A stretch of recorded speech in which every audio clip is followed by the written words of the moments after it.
Welcome to the Quantum Revenue Expansion Podcast. My name is Ursula, and I'm a sales expert, strategic business coach, and USA Today bestselling author. I love sharing strategies that show you exactly how to turn your annual revenue into your monthly revenue.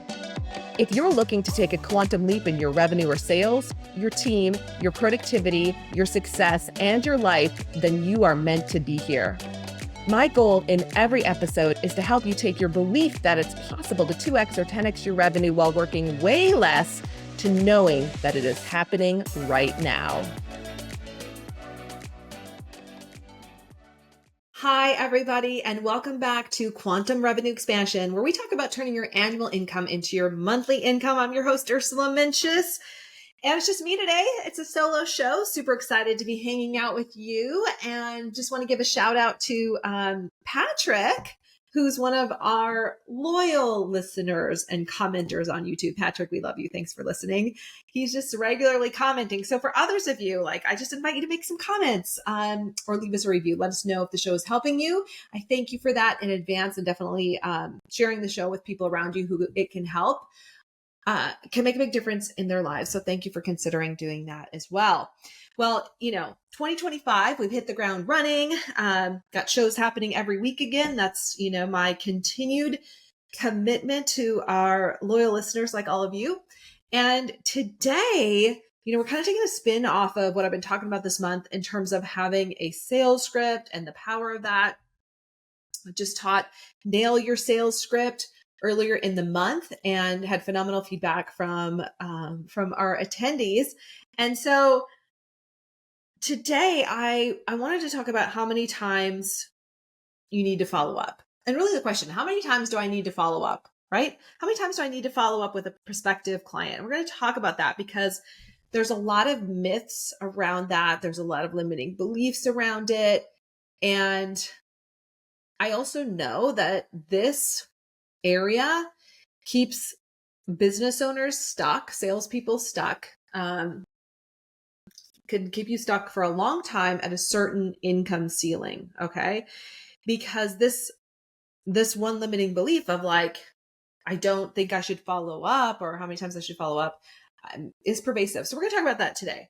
And for those of you who haven't hung out with us at the Profit Accelerator yet, we put together a really cool package at Nail Your Sales Script. And I told Trisha that we would give an extra special price point for our listeners on the podcast. So if you have been thinking about joining us at the Profit Accelerator, I really want to encourage you to email Trisha or me, and our emails will be in the show notes below. Trisha at ursulainc.co, not .com.co, Ursula at ursulainc.co.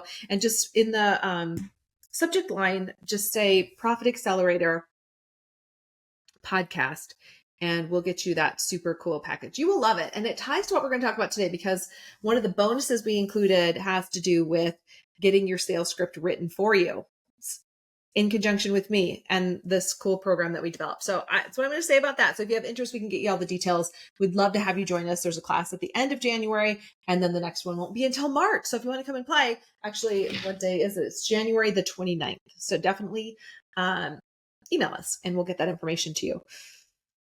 All right. So how many times do I need to follow up? Now, already in that question, there's a limiting belief. And let me preface it by saying there's no shame in this game, right? We all have limiting beliefs about sales, selling, money. We have limiting beliefs about a lot of things. And it's human nature, right? To want to keep ourselves safe and to stay where we are and not, make that uncomfortable follow-up call. However, here's some statistics for you, right? 84% of sales are closed after the fourth follow-up, okay? 84% of sales are closed after the fourth follow-up. That's a lot of following up, right? And that, I would say, is generous. I mean, that's just, average. I would say probably then what we see is most sales especially with people who haven't had sales training or closed after the 5th, 6th, 7th, 8th, 9th, 10th call. It's a lot of following up. It's a lot of fun. If you're in our world, right, and we probably have followed up with you with gentle invitations of, really wanting to help you, because when you remember that following up is actually truly serving your prospective client, it's not being salesy, then you can come from that different space. That's what I believe, right? The Latin root of the word sell means to serve, right? You want to serve people. You want to make a difference. You want to solve a problem and meet people's needs. And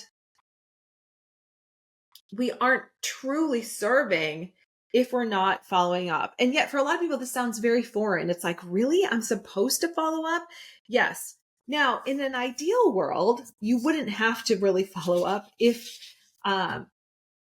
you do one of the things that I'm going to share. Okay. So let's say you're having a sales conversation. By the way, like, I'm going to put this out there too. Anyone who comes to the Profit Accelerator in January or March, you're also going to get Sales Camp, but you're also going to get Nail Your Sales Script, which we just did. You're going to get that included. So if this is something you need, you're going to get all of that with that. Okay. Because when you're in the sales process, part of the sales process, and this is what I talked about at Nail Your Sales Script, it was a 2-hour course. Like, there's a lot that's covered that I can't cover in 30 minutes on a podcast. But inside that course, right, I talk about the power of asking open-ended questions. Okay. When you ask open-ended questions, right, you create a bridge from here to there. Okay. So your prospective client is here. This is what they're kind of stuck, or this is what they don't have. They want to be over here, which is where, they would have your product or service, and they would have this end result. And by asking open-ended questions, you create the arc that's like the bridge from here to there. The open-ended questions are designed, right, so that someone can make a decision on whether or not they should purchase your product or service. And to me, that's true consulting, that's true coaching in the sales process, because you're helping people decide, like, is this going to help me or not? If it is, then I should probably get it, right? Like, I need this thing, okay? So asking then the open-ended questions. And then when you do that, and I'm not even saying a lot of open-ended questions, you could, if you had 2 to 3 really good open-ended pain-related questions, like their struggle, that helps them see why they need your product or service, they'll probably sell themselves, right? Because when you ask those open-ended questions, it's just to help them like see and decide for themselves. So it's actually serving them. So often in sales, we think we have to talk all the time. And we can get stuck in like, oh my gosh, I have to be talking all the time. No, you have to be good at listening and good at asking open-ended questions. And with the right open-ended questions, someone could sell themselves. Okay. So let's say you've done that, right? But at the end, at the end of that sales conversation, if they haven't made a decision yet, this is what's really important. You want to have one of 3 things happen. Either they're a yes and they're buying your product or service, or they're a clear no, like it's not a fit and you're going to refer them to someone else or give them some other resources, right? And I mean a clear no, like it's not going to ever work for them. That's a no. Or third, you need a next step on the calendar. And that step is usually missed. If you can get that step in, your follow-up is much easier. Okay. Most people don't know this, but like, the secret to selling is getting that next step locked down on the calendar of when you're going to talk again. And that can be really uncomfortable. People don't want to do it. You kind of get to the end of the conversation. You're like, oh my gosh, Shelly, sounds like this isn't, you don't know what, you're going to talk to your business partner. You know what? Just let me know once you've talked to your business partner. Well, now you've thrown the ball into their court. They're busy. They got stuff to do. It's not their job to follow up with you. It's your job to follow up with them, right? Because rather than being a pushy salesperson, which is what you can feel like, following up is being a professionally persistent problem solver, right? You're a professionally persistent problem solver who's helping people, business owners, others, whoever you sell to, right? Consumers, make a decision that can serve them at the highest level. But we don't do it if we don't go through the sales process. Okay. So let's say though, none of this happened. let's say none of this happened. Like maybe, you didn't ask the right questions. You didn't ask any open questions. You told them, I would say selling is not telling, selling is asking questions. Remember, but maybe that didn't happen. So you're just telling them all the things. And they were like kind of probably overwhelmed. And they're like, listen, I don't know. Let me think about it. Okay. That's a common objection. Let me think about it. At that point, right, you're forced to follow up. So it's like, okay, so I'll follow up with you. So you don't schedule anything formal. Now you're stuck in the hamster wheel of follow up, which is okay. Like if that's where you are right now with a prospect, that's okay. I'm going to help you get through this. Okay. You first have to remember though, that you're going to have to follow up 5 or more times to close the sale. Like if they're really an ideal client or customer for you, it's going to take 5 or more follow-ups. And that can seem kind of daunting, but stick with me. If they're truly going to be your client or your customer, whatever you call them, they will actually appreciate your persistence. In fact, many people have said to us and said to me back in the day when I was selling technology training and other things, right? They're like, you were so good at following up.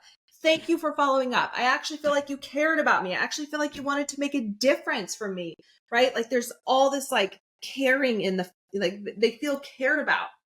If someone's like, you're just being pushy, if that's what they say to you, not your ideal client. Okay, move on. Okay. And of course, that's assuming you're being professional in the sales process, right? You're, professionally following up with them, and we'll talk about those things. Okay. So how many times do I need to follow up from there? So we're talking about, 5 or more times. Within that though, the follow-up process is about either you get a yes, a no, or a next step on the calendar. You keep following up until you get a yes, a no, or a next step on the calendar. And you might have to get several next steps on the calendar. I remember one of my clients that I worked with on this, they had attended sales camp back in the day when we used to offer that. And they told me they followed up 11 times with a corporation to close the sale. And I'm sure there's some of you who would say you followed up like 100 times, it feels like, right? But if you really believe that someone is your ideal client, you don't feel bad about following up, right?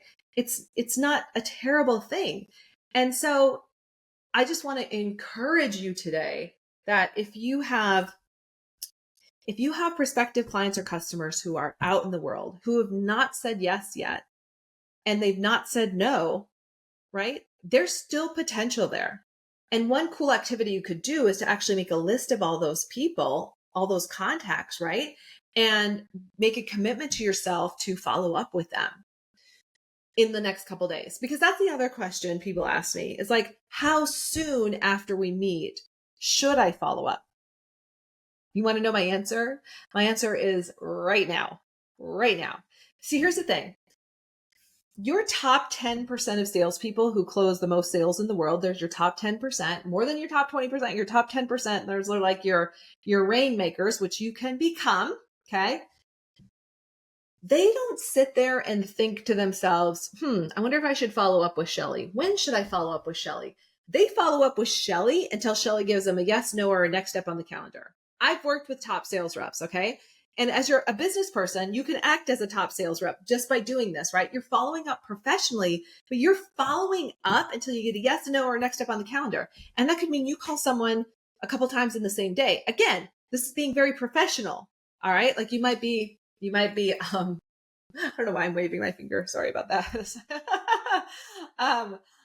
For those of you listening on the treadmill or you're driving, like I was just waving my fingers like, oh, right. Like it's, you're following up until they make a decision. That's my whole point. And that can feel very uncomfortable. And so my invitation is to look at this discomfort. Why does it feel uncomfortable for you, right? Is it because you want to be liked? Is it because you don't want to be perceived as being pushy? Okay, that's what I hear a lot. Well, if you look at that, right, what's not true about you being pushy if you follow up more than 4 times and you actually serve the client?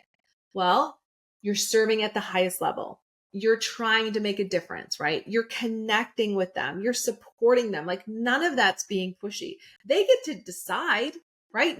It's not transactional. You're not forcing, you're actually coming from a place of serving, right? You believe you can help them, but you're not doing it if you don't follow up and have time. So I just want to encourage you to really dismantle any limiting beliefs that you might have about it and recognize that you're there to serve. So to answer the question, how many times do I need to follow up?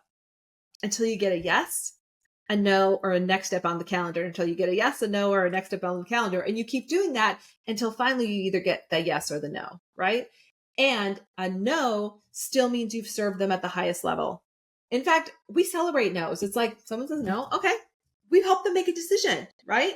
Maybe they'll work with a different coach. Maybe they'll go to a different training. I don't care. Maybe we help give them clarity in a different way. Or maybe it's just like a not now. Okay, well then when? Because we're still going to follow up with you, right? Because we still want to help make a difference in your business. I believe, like you do, in our products and services. I know that when someone says yes to work with us, their business is going to expand. Their life is going to expand. Their thinking is never going to be the same. They're never going to be the same. There's going to be a ripple effect in their legacy of what they create in their lives. Like, it's going to be different. And if I don't give them the opportunity to say yes, I know how much it's going to cost them. On average, what our clients tell us, it's going to cost them a minimum of $225,000 a year on average of not working with us. Okay.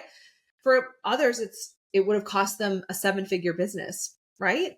For others, like millions of dollars over the years, it would have cost them a lot. Not to mention, it would have cost them the peace that they have in their spirit, knowing that they can grow their business, knowing that they can create whatever they desire in their lives. Like, it would have cost so much more. So on those days when I'm feeling it too, and I'm like, oh, do we follow up again? The answer is yes, yes, yes. And by the way, I love being creative with follow-ups, right? I think back to when I was president of the technology training and consulting company. I had to hire a lot of salespeople. And I remember interviewing this gentleman, and he was like, he was, very polished, very professional. He brought his A game right to the meeting.